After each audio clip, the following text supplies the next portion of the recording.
ഒരു സംഖ്യയെ 221 കൊണ്ട് ഹരിച്ചപ്പോൾ 43 ശിഷ്ടം കിട്ടി. അതേ സംഖ്യയെ 17 കൊണ്ട് ഹരിച്ചാൽ ശിഷ്ടം എത്ര? ഒരു സംഖ്യ നമുക്കറിയില്ല.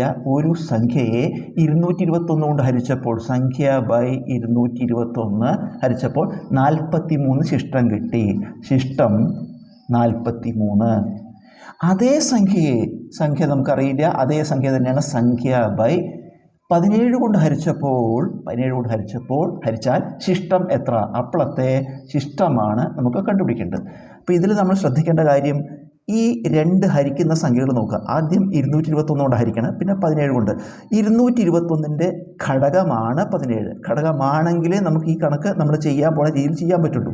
221ൻ്റെ ഫാക്ടറാണോ 17, അല്ലെങ്കിൽ 17ൻ്റെ മൾട്ടിപ്പിളാണോ 221? ഹരിച്ചു നോക്കുക.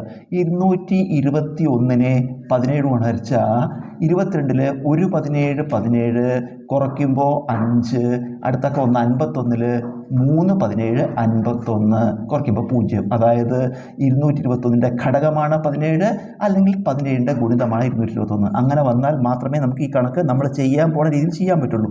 ഉത്തരം കാണാൻ ആദ്യ ശിഷ്ടം ഏതാ? ഇവിടെ 2 ശിഷ്ടങ്ങൾ പറയുന്നുണ്ട്. ആദ്യ ശിഷ്ടം നമുക്ക് തന്നിട്ടുണ്ട്. അതിനെ 43, ആദ്യ ശിഷ്ടത്തെ രണ്ടാമത് ഹരിക്കുന്ന സംഖ്യ കൊണ്ട് ഹരിക്കുക. ഇപ്പോൾ 2 സംഖ്യകൾ കൊണ്ട് ഹരിക്കുന്നുണ്ട്. ആദ്യം 221 കൊണ്ട് ഹരിക്കുന്നു, പിന്നെ 17 കൊണ്ട് ഹരിക്കുന്നു.